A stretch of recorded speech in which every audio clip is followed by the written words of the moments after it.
Hello friends, मेरा नाम है हिमांशु नंदवानी और मैं आ गया हूँ आपके लिए एक और वीडियो लेकर कंपनीज एक्ट 2013 के ऊपर।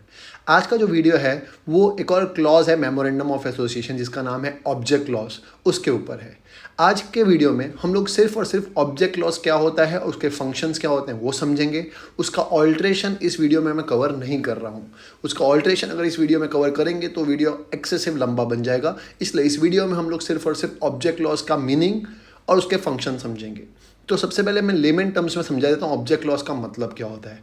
ऑब्जेक्ट क्लॉज बताता है कि कंपनी जो है वो क्या कर सकती है, कंपनी के राइट्स क्या हैं, कंपनी के पावर्स क्या है, कंपनी का स्कोप क्या है, कंपनी क्या कर सकती है, वो ही लिखा होता है ऑब्जेक्ट क्लॉज के अंदर। ऑब्जेक्टिव क्या है, मतलब कंपनी के फॉर्मेशन करने का, कंपनी को आपने स्टार्ट किया है तो उसका फॉर्मेशन करने का ऑब्जेक्टिव क्या था, क्या पर्पस था, क्या मकसद था, वो लिखा होता है कंपनीज एक्ट 2013 के ऑब्जेक्ट क्लॉज के ऑफ मेमोरेंडम ऑफ एसोसिएशन में। तो वही अभी हम लोग समझेंगे। ऑफ कोर्स ऑब्जेक्ट क्लॉज को दो पार्ट्स में डिवाइड कर दिया गया है। ऐसी कंपनी जो 1965 दैट इज 15 अक्टूबर 1965 से पहले ऑलरेडी एग्जिस्टेंस में थी वो कंपनी, और ऐसी कंपनी जो 1965 अक्टूबर 1965 के बाद एग्जिस्टेंस में आई है। तो 1965 से पहले जो कंपनी थी उसको सिर्फ मेन ऑब्जेक्टिव दो, उसका मेन ऑब्जेक्टिव वो लिखना होता था। लेकिन आज की डेट में मेन ऑब्जेक्टिव के साथ इंसिडेंटल ऑब्जेक्टिव दैट इज उसके साथ जुड़े हुए ऑब्जेक्टिव्स हैं वो भी लिखने होते हैं। वो अभी हम लोग डीप में समझेंगे, देखते हैं। सबसे पहले ऑब्जेक्ट क्लॉज का मतलब मैंने अभी आपको बताया कि मेन मकसद क्या है वो बताया जाता है, तो वो लिखा है it is most important clause. हर एक क्लॉज मोस्ट इंपॉर्टेंट ये होता है मेमोरेंडम ऑफ एसोसिएशन का। Is normally drafted with the widest possible terms with utmost care. Of course हर एक क्लॉज को हम लोग अटमोस्ट केयर के साथ ही ड्राफ्ट करते हैं। It defines and limit the scope and sphere of operation of the company. सबसे इंपॉर्टेंट लाइन यही है, ये डिफाइन करता है कंपनी के और लिमिट करता है कंपनी का स्कोप और स्पीयर ऑफ ऑपरेशंस, मतलब कंपनी क्या कर सकती है, कहां तक जा सकती है, उसका स्कोप क्या क्या है, वो सब कुछ ऑब्जेक्ट क्लॉज में लिखा होता है। That is scope of the company define कौन करता है, ऑब्जेक्ट क्लॉज।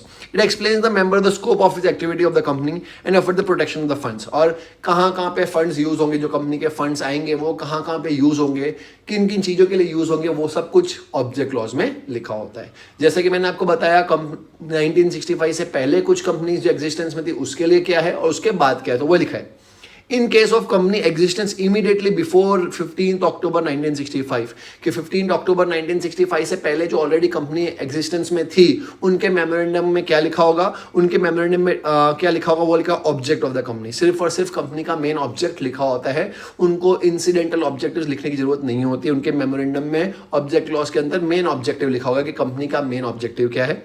लेकिन ऐसी कंपनी जो कमेंस हुई है कहां पे, आफ्टर 1965, तो लिखा है in case of company form after such commencement main object of the company, main object तो लिखना ही पड़ेगा, in pursuance of the companies और in incorporation and object incidental और ancillary to the attainment of main objective. मतलब जो जुड़े हुए ऑब्जेक्टिव्स होते हैं वो भी लिखने पड़ेंगे। मतलब मेन ऑब्जेक्टिव के साथ साथ उसके साथ जुड़े हुए एंसिलरी या इंसिडेंटल ऑब्जेक्टिव्स भी हमको लिखने पड़ेंगे। मतलब दो चीज आपको ध्यान रखनी है।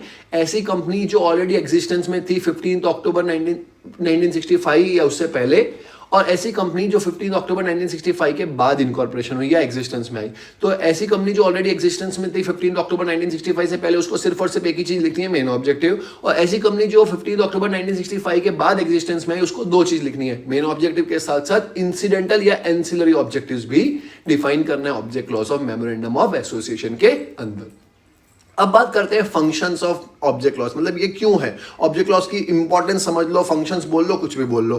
तो वो लिखा है पर्पस या इंपॉर्टेंस ऑफ ऑब्जेक्ट क्लॉज या पर्पस ऑफ ऑब्जेक्ट क्लॉज या फंक्शंस ऑफ ऑब्जेक्ट क्लॉज। तो लिखा है पहला, it informs the members the kind of business in which their money में बी यूज। सिंपल सी बात है कि ऑब्जेक्ट क्लॉज से मालूम पड़ता है हमारे शेयर होल्डर्स को, हमारे मेंबर्स को, कि उनका जो पैसा है, देखिए कंपनी किसका पैसा यूज करती है, शेयर होल्डर्स का, तो शेयर होल्डर्स का पैसा कहां लगने वाला है वो ऑब्जेक्ट क्लॉज में लिखा होता है। तो ऑब्जेक्ट क्लॉज बताता है मेंबर्स को कि उनका जो पैसा है वो किस पर्पस के लिए यूज होगा। तो लिखा है द मनी में B use, in which business the money में बी यूज, कहां कौन से बिजनेस में उनका पैसा इन्वेस्ट किया जाएगा। दूसरा, it inform the person dealing with the company the powers of the company. Company की पावर्स क्या है वो भी ऑब्जेक्ट क्लॉज में लिखा होता है कि कंपनी कौन कौन सी पावर्स है, कंपनी कौन कौन सी पावर हेल्ड करती है, कंपनी की पावर्स क्या क्या है, वो सब भी लिखा होता है किसमें, ऑब्जेक्ट क्लॉज में। और तीसरा, It also serves the public interest. The activities of company as confirmed, defined and feel and company cannot go beyond the activities. और पब्लिक को भी मालूम पड़ता है कि हाँ भाई ये लिमिट है, इसके बियॉन्ड कंपनी नहीं जा सकती, इसके बियॉन्ड कंपनी के ज्यादा है तो ऑब्जेक्ट क्लॉज को मॉडिफाई करना पड़ता है।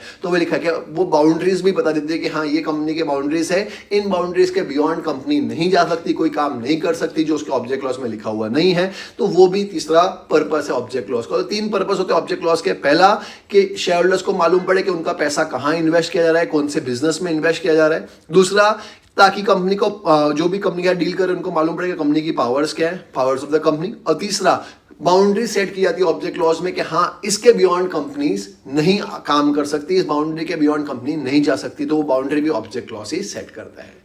मुझे उम्मीद है आपको ऑब्जेक्ट क्लॉज अच्छे से समझ में आ गया होगा। एक वीडियो हम लोग बनाएंगे जिसको ऑल्टरेशन ऑफ ऑब्जेक्ट क्लॉज भी हम लोग समझेंगे, लेकिन इस वीडियो को बहुत लेंदी नहीं बना था, इसलिए हमने उसको सेपरेट कर दिया। सिर्फ और सिर्फ ऑब्जेक्ट क्लॉज का मीनिंग इस वीडियो में कवर किया है और पर्पस इस वीडियो में कवर किया है। मुझे उम्मीद है आपको समझ में आया होगा और आप मेरे वीडियो को अपने फ्रेंड्स के साथ शेयर जरूर करेंगे ताकि उनको भी समझ में आ सके।